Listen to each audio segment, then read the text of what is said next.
Moustapha Diop est avec nous pour nous faire les échos de la campagne. Bonsoir Moustapha Diop. Bonsoir à vous Ramatoulaye. Je vous le disais tantôt, 3 morts, des disparus et de nombreux blessés. Tel est le bilan des affrontements de ce lundi matin à Tambacounda.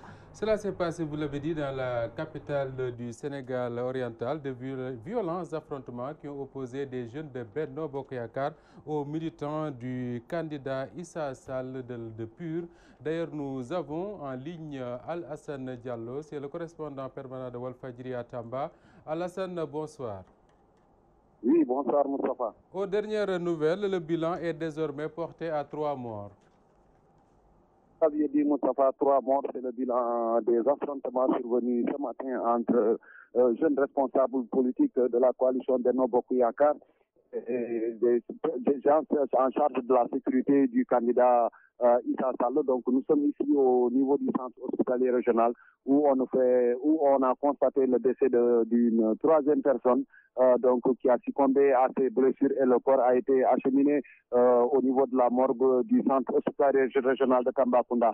Un autre blessé qui souffre vraiment de graves blessures et actuellement qui lutte entre la mort et la vie. Présentement, nous avons vu même l'infirmier qui nous a un peu dit de s'éloigner parce que les médecins vont arriver pour consulter entre la vie et la mort. Vraiment 3 morts et plusieurs blessés, donc c'est le bilan tragique des affrontements survenus donc ce matin entre les jeunes responsables politiques de la coalition Benno Bokk Yakaar et des services en charge de la sécurité donc du cortège du candidat à l'élection présidentielle, le professeur Issa Sall Moustapha. Que la situation est encore très tendue à Tambacounda. Oui, très tendu parce que nous avons vu des jeunes à bord de Moto Jakarta, donc plusieurs jeunes qui ont rallié le domicile de la première victime du nom de Ibou Diop. Donc les jeunes veulent coûte que coûte faire venger leurs 3 camarades qui sont décédés suite à ces affrontements. En tout cas, présentement, la situation est très tendue dans la capitale orientale, où vraiment c'est la consternation totale, Moustapha. Alassane, nos confrères qui étaient dans le convoi du candidat Issa Sall ont été également la cible des manifestants. Est-ce que vous avez des nouvelles de ces journalistes? Oui, l'envoyé spécial de IGFM est présentement aux urgences. Nous avons tenté même de le voir pour lui rendre visite, mais l'infirmier a opposé un net catégorique. Mais quand même, il est dans une situation délicate parce qu'il souffre de graves blessures au niveau de la tête parce que leur véhicule a été caillassé. Donc il s'agit d'un certain Ibrahima Khalil Meng qui est là actuellement aux urgences. Je pense que sa situation est un peu critique, Moustapha. Grand merci à vous, Alassane Diallo, notre correspondant permanent à Tamba. Ramatoulaye, il faut juste signaler que le PUR vient dans un communiqué de donner sa version des faits. Le PUR d'ailleurs qui accuse le ministre de l'Intérieur, Ali Ngouille Ndiaye, de ne rien faire pour assurer la sécurité des candidats et le parti a décidé de suspendre la campagne du professeur Issa Sall. Les détails dans nos prochaines éditions. Moustapha Diop, on poursuit avec Madické Niang qui était dans le sud du pays. En une journée, Madické Niang a visité ce dimanche au moins 5 localités de la Basse-Casamance. Le candidat de la coalition Madické 2019 a passé plusieurs heures entre Ziguinchor, Oussouye, Niaguis, Adéane, Agnac, Manékounda, Goudomp et Sidone. Madické Niang fait de la résolution de la crise de Casamance un des principaux axes de son mandat si jamais il est élu à la tête de l'État du Sénégal. Je vous propose de suivre ce reportage de Amady Khalilou Djemé. Le candidat de la coalition Madické 2019 a promis de faire de la résolution de la crise casamançaise l'une des priorités de son mandat si les Sénégalais lui confient les destinées du pays. Madické Niang, qui s'est soumis à l'exercice de l'audition de la plateforme des femmes pour la paix en Casamance sur son programme, a laissé entendre qu'il compte privilégier le dialogue discret et d'écarter les intermédiaires qui, pour lui, sont responsables du blocage dans le processus de paix. Présidentielle 2019. M'engage à signer ce mémorandum de la plateforme des femmes pour la paix en Casamance, en toute connaissance de cause et sans pression aucune. En foi de foi, je déclare sur l'honneur de respecter cet engagement une fois installé à la tête de la magistrature suprême. J'ai signé avec beaucoup de cœur. Il a aussi promis la mise en place d'un programme spécial dédié à la Casamance pour rattraper son retard avec la réalisation de tout un paquet d'infrastructures socio-économiques de base et surtout l'installation d'unités de transformation à tous les niveaux parce que pour lui, la Casamance reste le grenier du pays avec les nombreuses potentialités économiques. Le candidat maître Madické Niang a ensuite investi les profondeurs de la région de Ziguinchor. L'étape d'Oussouye a été mise à profit pour rendre une visite de courtoisie au roi Sibylle Mbaye Diédhiou.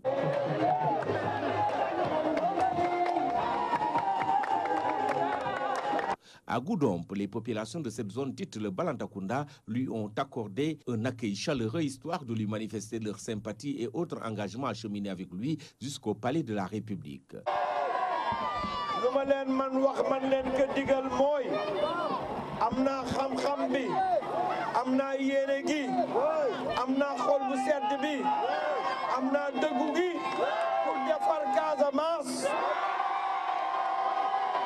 Casamance moo wër jëmale kanam ëllëg Sénégal ndax yàlla def na fi ay xéewal yu bari fas yéene naa fexe ba jàmm am ci réew mi su ma yàlla mayee ndam fii lay ñëw ci Casamance ma lancé fi les journées de la paix.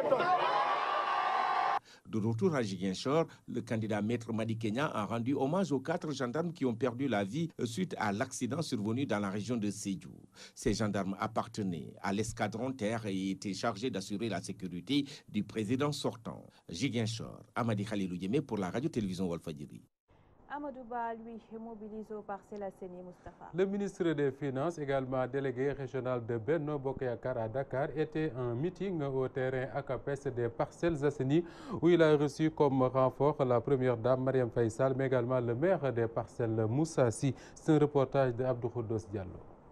Le délégué de la coalition Benno Bokk Yakaar, Amadou Ba, accompagné d'une forte délégation avec le maire des Parcelles Assainies, accueilli par les militants au terrain CAPES. Nous nuyu monsieur le délégué régional, monsieur le ministre des Finances, monsieur Amadou Ba, di defal nag mention spéciale sa première dame, di Madame Bilida.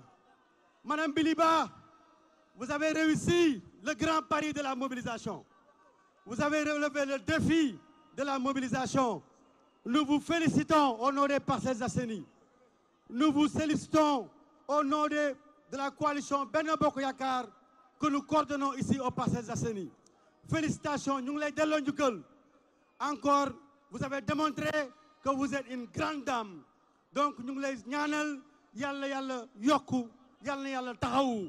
Ñu ngi nuyu madame le ministre de la Femme, madame Ndeye Saly Dieng, di nuyu le ministre d'État Mbaye Ndiaye, directeur des structures, di nuyu toutes les autorités, Madame Aly Ngouille Ndiaye, képp ku fi teew ci sa tour, ci sa centre. Une forte mobilisation qui rassure le délégué Amadou Ba.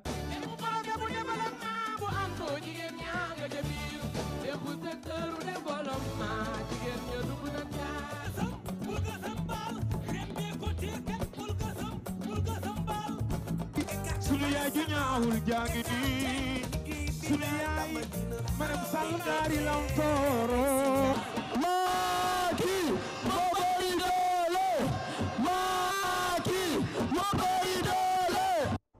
À Pikine, Moustapha Diop, Modou Diagne Fada veut récupérer la masse silencieuse. Pikine qui reste un des principaux enjeux de cette élection présidentielle, en tout cas dans la capitale, et c'est ce qu'a compris le RDL Yeesal de Modou Diagne Fada, qui soutient donc le candidat Macky Sall et qui veut récupérer, comme vous l'avez dit, Ramatoulaye Ba, les masses silencieuses du département. Ces responsables ont par ailleurs organisé un grand rassemblement pour décliner leur stratégie. Théodore Semedo. Pikine, le parti LDR Yeesal de Modou Diagne Fada s'active pour la réélection du candidat de Benno Bokk Yakaar, Macky Sall, dès le premier tour. Nous avons mobilisé les militants des démocrates réformateurs du département de Pikine pour apporter notre contribution à à la réélection future du président Macky Sall. Pour son coordonnateur départemental Amadou Diagne, qui vise un taux de 56% en faveur de Macky Sall, les visites de proximité, les réalisations et les programmes de leurs candidats seront utilisés pour convaincre les masses silencieuses. Lors des dernières consultations électorales, la coalition Benno Bokk Yakaar était à 35%. Aujourd'hui, on a un projet d'objectif de 55%. Donc, avec la majorité présidentielle, avec d'autres partis politiques qui se sont ajoutés, on doit avoir 20% supplémentaires. C'est pourquoi, au-delà des comités électoraux de la majorité présidentielle, dont nous tous nous participons tous les jours au sens de porte-à-porte, nous avons décidé de marquer le pas pour montrer la force des démocrates réformateurs dans le département de Pikine et que le président Macky Sall puisse avoir la majorité à 55% dès le premier tour. Les séances de porte-à-porte sont portées par les jeunes du département de Pikine. Parce que le langage juvénile est plus correct, mais accompagné en cela par les anciens, par les femmes, par les adultes que nous sommes, pour que le bilan très reluisant du président de la République, dans le cadre du PSE, et les prévisions dans le cadre de la phase 2 du PSE, puissent être une véritable réalité. Ces réformistes de Pékin qui organisaient un meeting ont conclu leurs propos pour appeler tous les partis de la mouvance présidentielle à renforcer la dynamique unitaire pour atteindre leur objectif. Théodore Semedo, Pikine, Walfadjri. Ibrahima Abounguet de Benno Bokk Yakaar prend au sérieux les menaces d'Abdoulaye Wade. Il est le leader d'initiative pour une politique de développement. Il prend comme un avertissement les menaces du président Wade qui veut donc empêcher la tenue de la présidentielle du 24 février. Ibrahima Abounguet a organisé une série d'activités entre Dakar et sa banlieue et c'est sa façon à lui de participer à la campagne pour la réélection de Macky Sall. Abdoulaye Wade, c'est un homme du passé. Je plains ceux qui sont derrière Abdoulaye Wade. Abdoulaye Wade a fait son temps de travail, il a bien fait travailler au Sénégal, mais c'est un homme du passé, il faut le laisser se reposer. Les jeunes n'ont qu'à aller se bagarrer, aller trouver des solutions, des programmes pour qu'on puisse vraiment faire la compétition des programmes, afin que le Sénégal puisse vraiment bénéficier de l'intelligence de ses fils. Nous sommes dans un moment de campagne, il est naturel qu'on parle aux populations, quand même cette population-là est assez édifiée sur les réalisations du président de la République.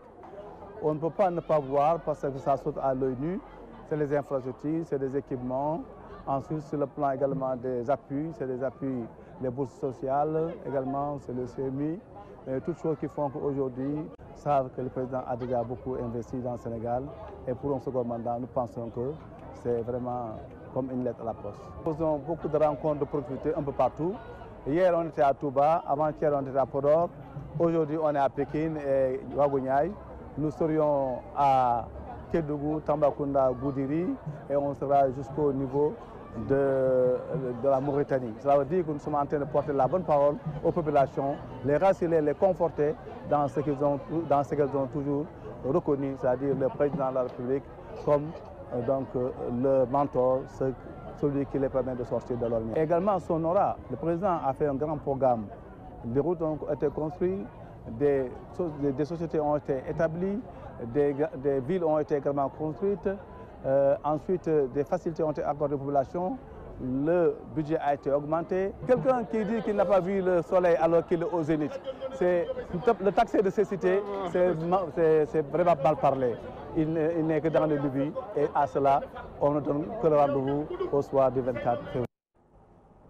Terminons Moustapha Diop avec la chronique de Ousmane Sène. Parlons d'abord de la coalition Madické 2019 de Touba qui accuse la mouvance présidentielle d'achat de conscience. C'est d'ailleurs le député Mame Khary Mbacké qui parle ainsi, mais elle est convaincue que c'est peine perdue. Toutefois, elle appelle Abdoulaye Wade à apporter son soutien à Maître Madické Niang. C'est un reportage donc de Mamadou Mokhtar Sarr. Les responsables de la mouvance présidentielle sont en train de procéder à des achats de conscience dans la cité religieuse de Touba. Mais c'est peine perdue, car les populations sont éveillées maintenant.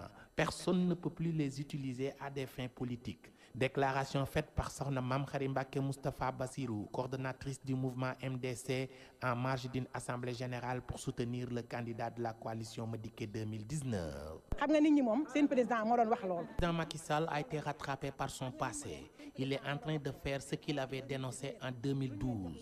Nous avons constaté qu'il est en train de faire des achats de conscience à Touba. Malheureusement, les populations ont compris leur jeu. Elles vont prendre cet argent. Le jour J, une fois dans l'isoloir, elles vont faire leur choix. Également, l'ancien président Abdoulaye Wade a soutenu la candidature de Maître Madické Niang. Je lance un appel au président Abdoulaye Wade. Nous le demandons de soutenir Madické Niang qui est son fils. Le président Sall, son ancien mentor, qui selon lui passe tout son temps à tromper les populations de Touba. Macky passe tout son temps à tromper les populations de Touba. C'est quelqu'un qui ne respecte jamais ses engagements. Moi qui vous parle, je le connais très bien parce que j'étais avec lui. Il n'a absolument rien fait pour Touba. Tout ce qui existe dans cette cité religieuse, c'est l'œuvre des talibés. Concluant ses propos, Sokhna Mame Khary Mbacké invite les petits-fils de Serigne Touba Khadim Rassoul qui se sont lancés dans la politique d'arrêter les invectives, car ça pourrait engendrer des conséquences néfastes.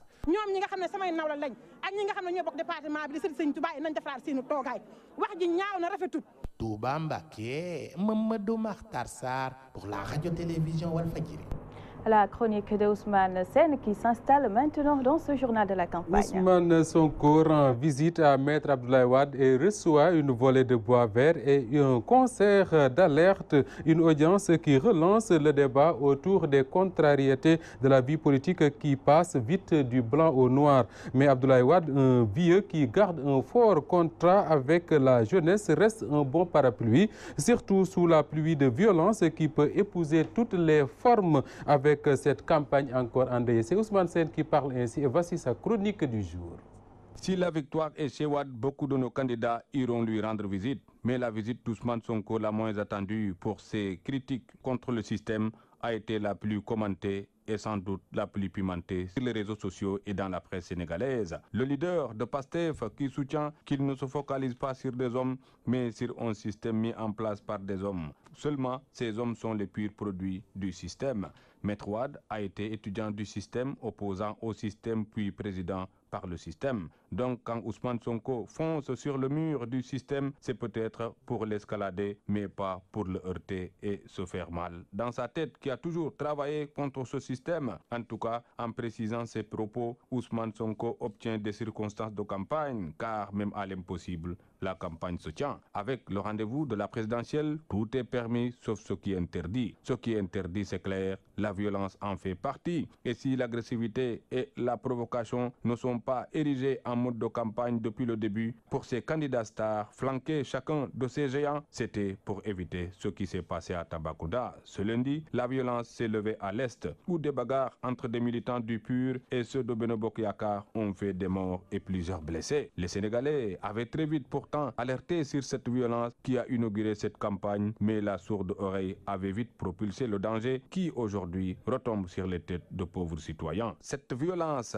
tant redoutée et érigée en simple drame du milieu risque encore de passer du sacrilège au simple jeu d'enfant dans cette campagne où tout rugit et tout peut commencer encore à rougir, à l'image du fleuve Mamakunda de Tamba qui pourrait ruisseler les premiers crimes de cette promenade jusqu'ici pourtant paisible.